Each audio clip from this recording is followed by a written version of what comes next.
بسم اللہ الرحمن الرحیم۔ السلام علیکم۔ شب بارات شب بارات کو عموماً مسلمانوں کا ایک تہوار سمجھا جاتا ہے۔ اس کے کچھ مراسم بھی مقرر کر لیے گئے ہیں جن کی شدت سے پابندی کی جاتی ہے۔ دھوم دھام کے لحاظ سے تو گویا محرم کے بعد اسی کا نمبر ہے، مگر سچی بات یہ ہے کہ یہ خواہ کا بناوٹی تہوار ہے۔ نہ قرآن میں اس کی کوئی اصلیت ہے، نہ حدیث میں، نہ صحابہ کرام کے دور کی تاریخ ہی میں اس کا کوئی پتہ نشان ملتا ہے، اور نہ ابتدائی زمانے کے بزرگان دین ہی میں کسی نے اسے اسلام کا تہوار قرار دیا ہے۔ اسلام دراصل رسموں اور تہواروں کا مذہب ہے ہی نہیں، یہ تو ایک سیدھا اور معقول مذہب ہے جو انسان کو رسموں کی جکڑ بندیوں سے، کھیل تماشے کی بے فائدہ مشغولیوں سے اور فضول کاموں میں وقت، محنت اور دولت کی بربادیوں سے بچا کر زندگی کی ٹھوس حقیقتوں کی طرف توجہ دلاتا ہے، اور ان کاموں میں آدمی کو مشغول کرنا چاہتا ہے جو دنیا اور آخرت کی فلاح و بہبود کا ذریعہ ہوں۔ ایسے مذہب کی فطرت سے یہ بالکل بعید ہے کہ وہ سال میں ایک دن حلوے پکانے اور آتش بازیاں چھوڑنے کے لیے مخصوص کر دے اور آدمی سے کہے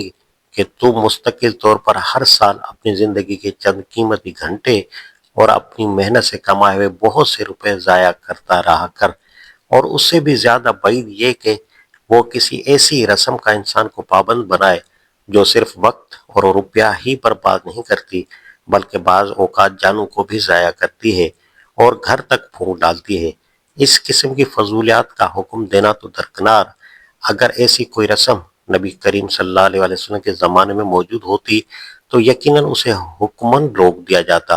اور جو ایسی رسمیں اس زمانے میں موجود تھیں انہیں روکا ہی گیا۔ حلوے اور آتش بازی کا معاملہ تو خیر اس قدر کھلا ہوا ہے کہ جو شخص کچھ بھی اسلام کے متعلق جانتا ہے وہ پہلی ہی نظر میں کہہ دے گا کہ ان چیزوں کی پابندی اس مذہب کی روح کے خلاف ہے۔ مگر جب ہم تلاش کرتے ہیں کہ شعبان کے مہینے میں اس خاص دن کے ساتھ کوئی مستند مذہبی عقیدہ وابستہ ہے یا کوئی لازمی عبادت مقرر ہے تو ہمیں اس کا بھی کوئی نشان نہیں ملتا۔ زیادہ سے زیادہ اگر کوئی چیز اسلامی لٹریچر میں ملتی ہے تو وہ یہ ہے کہ ایک دفعہ شعبان کی 15ویں شب کو حضرت عائشہ رضی اللہ عنہا نے حضور صلی اللہ علیہ وآلہ وسلم کو بستر پر نہ پایا اور وہ آپ صلی اللہ علیہ وسلم کو تلاش کرنے کے لیے نکلیں۔ ڈھونڈتے ڈھونڈتے بقی کے قبرستان پہنچیں، وہاں آپ صلی اللہ علیہ وسلم کو موجود پایا۔ وجہ دریافت کرنے پر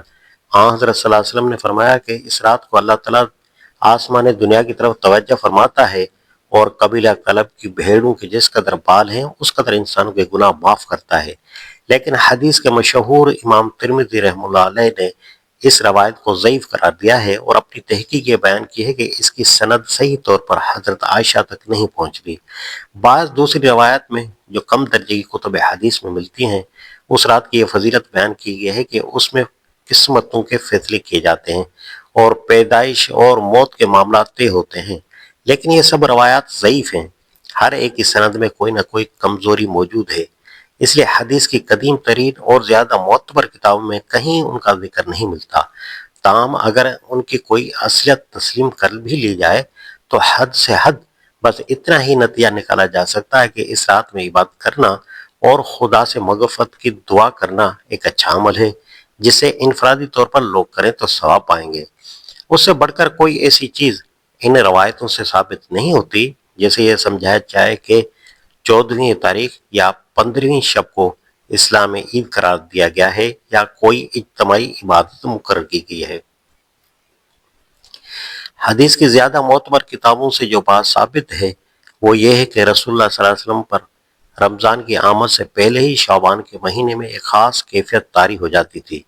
رمضان کا مہینہ وہ مہینہ ہے جس میں آپ صلی اللہ علیہ وسلم کو اللہ تعالیٰ کی طرف سے پیغمبری جیسے عظیم الشان منصب پر معمور کیا گیا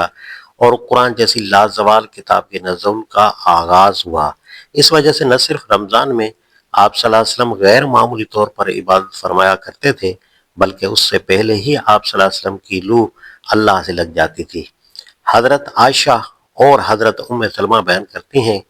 کہ رمضان کے سوا سال کے باقی 11 مہینوں میں صرف شعبان ہی ایسا مہینہ تھا جس میں آپ صلی اللہ علیہ وسلم سب سے زیادہ روزے رکھتے تھے، بلکہ تقریباً پورا مہینہ ہی روزہ رکھتے گزر جاتا تھا۔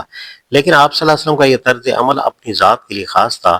اور اس گہرے روحانی تعلق کی بنا پر تھا جو نزول قرآن کے مہینے سے آپ صلی اللہ علیہ وسلم کو تھا۔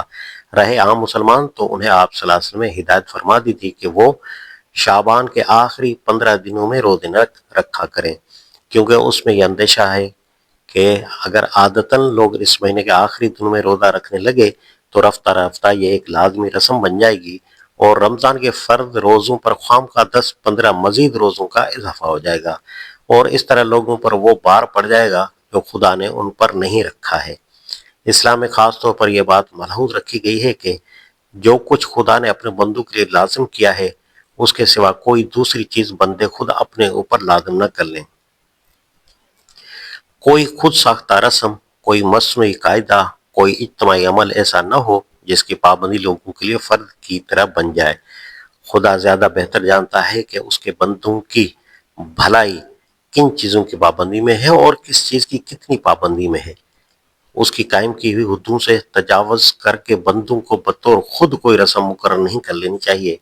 پچھلی قوموں نے یہی غلطی کی تھی کہ نئی نئی رسمیں ایجاد کر کے اپنے اوپر فرائض اور واجبات کے ردے چڑھاتی چلی گئی اور رفتہ رفتہ رسمیات کا ایک ایسا تانا بانا اپنے گرد بن ڈالا جس کے جال نے آخرکار ان کے ہاتھ پاؤں جکڑ کر رکھ دیے۔ قرآن رسموں کو زنجیروں سے تشبیہ دیتا ہے اور حضرت محمد صلی اللہ علیہ وسلم کے مشن کا ایک بڑا کام یہ بتاتا ہے کہ ان زنجیروں کو کاٹ پھینکے جن میں انسان اپنے آپ کو خود کس رکھا ہے۔ یہی وجہ ہے کہ شریعت محمدی میں فرائض کا ایک نہایت ہلکا اور سادہ ضابطہ تجویز کر کے باقی تمام رسموں کا خاتمہ کر دیا گیا۔ عید الفطر اور بقر عید کے سوا کوئی تہوار نہ رکھا گیا، حج کے سوا کوئی یاترا نہ رکھی گئی، زکوٰۃ کے سوا کسی نظر نیاز یاد ان پر فرض نہ کیا گیا، اور ہمیشہ کے لیے اصول طے کر دیا گیا انسان کو جس طرح خدائی فرض میں کوئی چیز کم کرنے کا حق نہیں ہے اسی طرح کوئی چیز بڑھانے کا بھی حق نہیں ہے۔ ابتدائی زمانے میں جو لوگ شریعت محمدی کی روح کو سمجھتے تھے وہ سختی کے ساتھ اس اصول کے پابند رہے۔ انہوں نے نئی رسمی ایجاد کرنے سے انتہائی پرہیز کیا اور جو چیز لازمی رسم بنتی نظر آئی اس کی فوراً جڑ کاٹ کر رکھ دی۔ انہیں معلوم تھا کہ چیز جس کو نیکی اور ثواب کا کام سمجھ کر ابتدا میں بڑی نیک نیتی کے ساتھ شروع کیا جاتا ہے وہ رفتہ رفتہ کس طرح سنت، پھر واجب، پھر فرض اور آخرکار فرضوں سے بھی زیادہ اہم بنتی چلی جاتی ہے، اور جہالت کی بنا پر لوگ اس نیکی کے ساتھ کس طرح بہت سی برائیاں ملا جلا کر ایک کبھی رسم بنا ڈالتے ہیں، اور اس قسم کی رسمیں جمع ہو کر کس طرح انسانی زندگی کے لیے ایک وبار اور انسانی ترقی کی راہ میں ایک بھاری روک بن جاتی ہیں۔ اس لیے ابتدائی دور کے علماء اور امام اس بات کی سخت احتیاط رکھتے تھے کہ شریعت میں کسی نئی چیز کا اضافہ نہ ہونے پائے۔ ان کا یہ مستقل عقیدہ تھا کہ جو چیز شریعت میں نہیں ہے اسے شرعی حیثیت دینا، یا جس چیز کی شریعت میں جو حیثیت ہے اس سے زیادہ اہمیت اسے دینا بدعت ہے، اور ہر بدعت گمراہی ہے۔ لیکن افسوس ہے کہ بعد کی صدیوں میں اس طرف سے انتہائی غفلت برتی گئی اور بتدریج مسلمانوں میں اپنی خود ساختہ رسموں کے جال میں اسی طرح پھنستے چلے گئے جس طرح دنیا کی دوسری قومیں پھنسی ہوئی تھیں۔ اس خرابی کی ایک بڑی وجہ یہ ہے کہ بعد کے زمانے میں جو قومیں اسلام کے دائرے میں داخل ہوئیں انہیں صحیح اسلامی تعلیم و تربیت نہ مل سکی۔ وہ اپنے ساتھ پرانے جاہلیت کے بہت سے خیالات اور بہت سے طور طریقے لیے ہوئے اسلام میں آ گئیں۔